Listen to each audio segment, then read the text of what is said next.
listener production.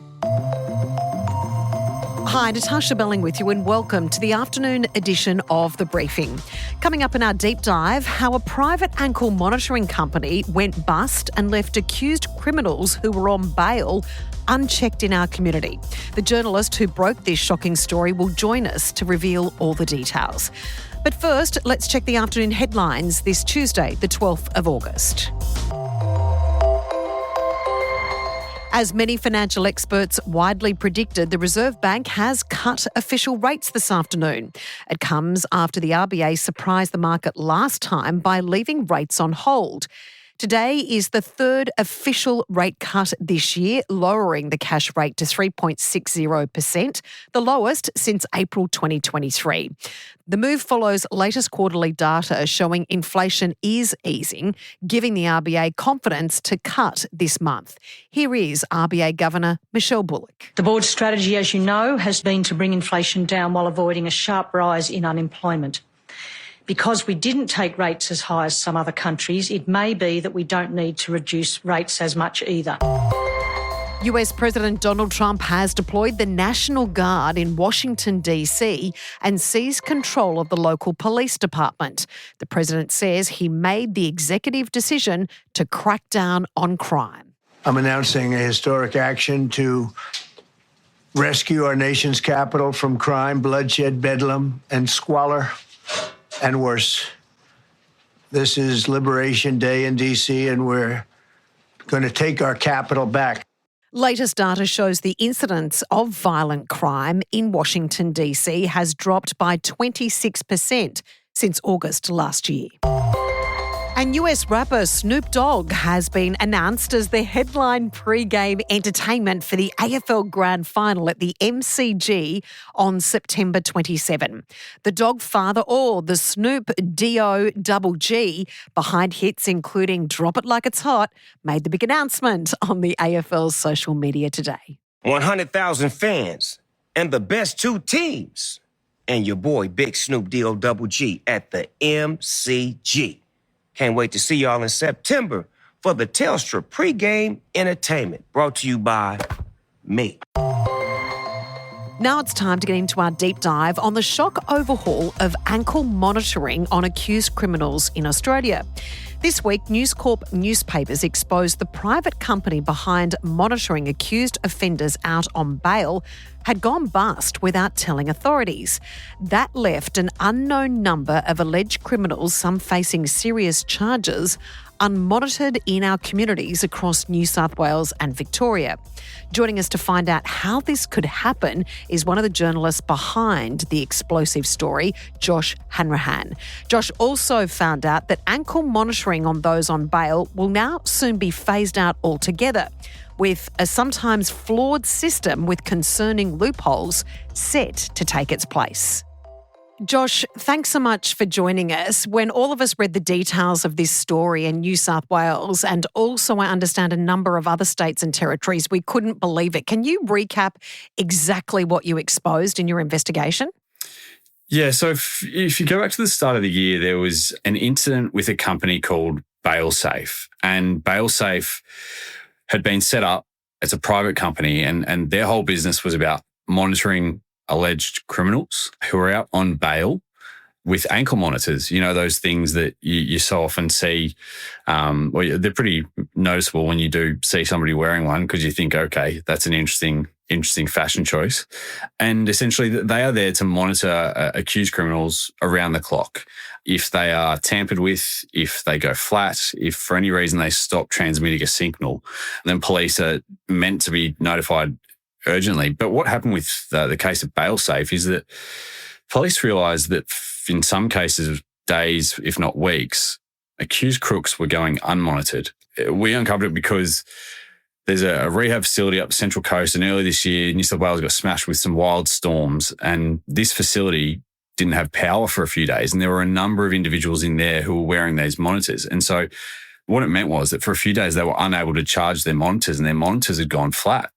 But despite that, nobody notified police. And so then when people looked into it further, they realised this company had gone out of business and had just failed to tell the police, the courts, the government, anybody that these accused criminals who they were meant to be monitoring were just going around unmonitored, although the crooks themselves thought they were still being monitored. So it was a wild, wild situation. Could you believe the details, Josh, when you were investigating this? Because, as I mentioned before, none of us could believe that this was happening.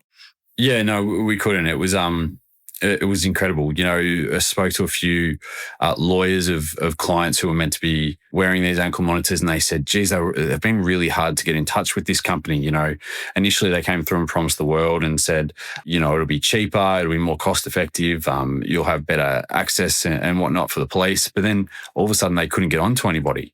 The phones were going unanswered. And then it all became pretty obvious why, is the fact that this company had no longer ceased to exist and just had forgotten to tell anybody.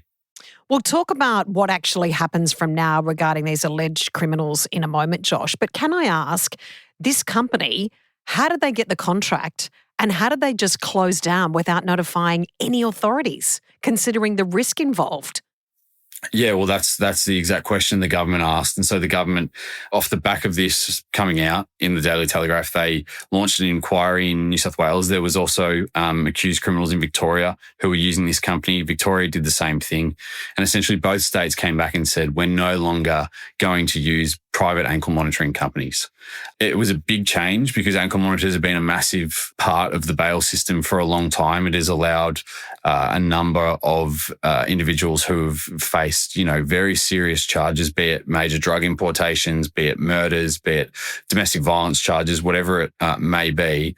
It has allowed them to be on bail because there was this view, this sense that, you know, they were still being monitored around the clock. So there was this kind of this safety catch that was there if anything happened. But all of a sudden that was clearly, in the view of the government, no longer safe enough. And so they announced that from September, they would no longer be allowing private companies to issue ankle monitors for accused criminals.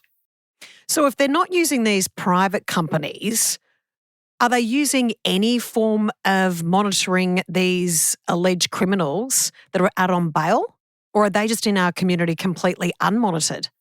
Well, that's how we get to the situation of this week, where we wrote the story in Monday's paper about one accused criminal, Eamon Manley, who's facing murder charges and a couple of other less serious charges, who was out on bail with an ankle monitor. And essentially what's happened is that in the lead up to this September deadline, when the New South Wales government is ending the use of ankle monitors for bail, anybody who had one has had to be brought back before the court so that they could have their bail redetermined. In some instances, there was a man called Khalid Kadur, I think his name is, who he's facing alleged drug manufacturing charges. He was on bail with an ankle monitor and he was brought back before the court, and the judge said, I don't think without an ankle monitor it is safe to leave you in the community. So we ended up back behind bars.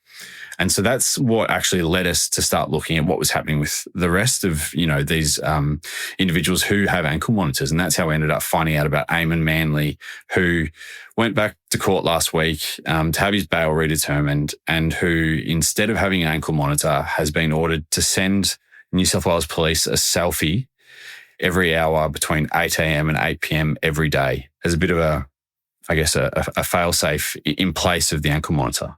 I don't want to laugh because it's a really serious situation, but when you realised what the authorities had suggested to keep this alleged criminal or accused criminal monitored out in the community, not only selfies on the hour every hour, he was to leave a tracking device on a phone that he would purchase, correct? Can you see a lot of loopholes in this? Yeah, I think that's the first thing anybody spoke about, particularly in the modern era, you know, where we're trying to, I don't know about you guys, but over the last 12 months, I'm sure you've seen a photo that you thought was real, only to later find out that it was, you know, AI generated. And so that's a concern for police, absolutely. So yeah, there's a number of conditions. Look, he's under incredibly strict, he's essentially under house arrest. He's also got a $5 million surety, which he would seemingly forfeit if he managed to breach his bail.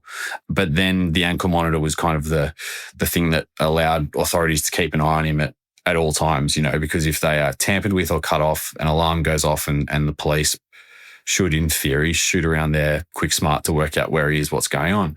And so in place of that, there's the iPhone bail conditions, which in addition to the selfie, which he has to send to the officer in charge of his criminal case every hour between 8 a.m. and 8 p.m, so not at night, not for 12 hours at night, which is, again, a concern of police. But he also has to have Find My iPhone left on. So they're really interesting conditions. There are people pointing out, there's many potential loopholes, but clearly the Supreme Court, the highest court in New South Wales, has determined that they are appropriate. So, it's a really interesting one because it's not like this is one of the lesser courts in New South Wales where it could be appealed to a higher court or anything.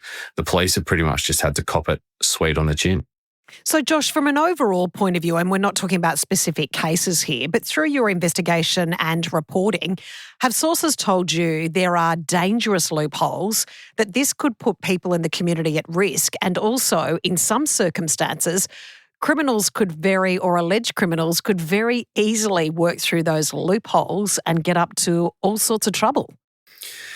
Yeah, I think it's probably a case of you don't know what you've got till it's gone. I think there's been a number of high-profile cases in recent years of accused criminals who've attempted to cut off their ankle monitoring bracelet and go on the run. There was a very famous case probably about 3 or 4 years ago of Mustafa Balouche, who in the middle of COVID cut off his ankle bracelet on the Northern Beaches while he was facing charges of major drug importation charges, which he's still facing. And almost 2 weeks later was found in a car inside a shipping container on the back of a truck trying to cross over the New South Wales to Queensland border. It was only the fact that because of COVID lockdowns at the time, the borders were very, very strictly manned that they managed to search the truck and find him. There's been another couple of cases of individuals who've been found on yachts off the far north coast of Australia, preparing to go overseas. So there was concerns about ankle monitoring bracelets. Now that they're gone, I think police are turning around and going, oh, hang on, maybe they weren't so bad. And it's not just police, there's courts and the government, and a lot of people have skin in the game here who are now thinking, well, at least they gave us, there was a few incidents, but they were probably in the rare occasion. And now it's like, well, hang on, we're having to deal with a whole heap of other conditions, such as the selfie. So, Josh, what happens from here? Is this the end of the line? There's no consideration at all from the authorities to relook at how we're monitoring alleged offenders while they're on bail? Yeah, look, I don't know if it was our mistake or it was just an assumption or what it was, but I think when the government announced they were ending the use of private companies to monitor bail, there was, again, whether it was an assumption or whether it was a rightly held belief, there was a view that would mean that the government would take it over because the government, through corrective services, already does monitor some people who are out on ankle monitoring bracelets. They monitor people who are on parole, who get out of jail and who need to be closely monitored. And additionally, they, in the last 12 months, I think it is, have brought in close monitoring for alleged DV offenders in certain cases, because there is a number of really horrific incidents of, repeat DV offenders carrying out crimes against their partners after getting out on bail. So they brought that in. And so the government was already and did already have that process in place. So I think there was an assumption they'd do the same thing for bail. But I was talking to a colleague of mine yesterday, one of the state political reporters, Maddie Bauer, and I said, you should just check with the government if that is going to be the case, that they're going to take this up. And she came back and said a couple of hours later, they're not. That's it. This is it. It's done. So yeah, it's a significant change for the justice system and for what this means for accused criminals and, their ability to get out on bail, which is bail's a really important thing to have in society, because we can't lock every single person up for a number of very obvious reasons. The jails would be overflowing. Some people won't end up serving jail time for their offences. Some people will have their charges dropped. Others will end up serving more time, especially in recent years with the backlog in the court system. Will end up spending more time in jail awaiting trial than they would have if they were convicted and sentenced. So bail is very important, and we need to have people on bail, but it's a major change that the government and the bail system is dealing with. Congratulations on your investigation. We really appreciate your time. Thanks, Josh. Anytime. That was Josh Hanrahan, journalist with the Daily Telegraph. And that's it for this episode of the afternoon edition of The Briefing. We'd love you to subscribe or follow us on Instagram at The Briefing Podcast. And we'll be back in your feed tomorrow morning. I'm Natarsha Belling. Thanks for your company.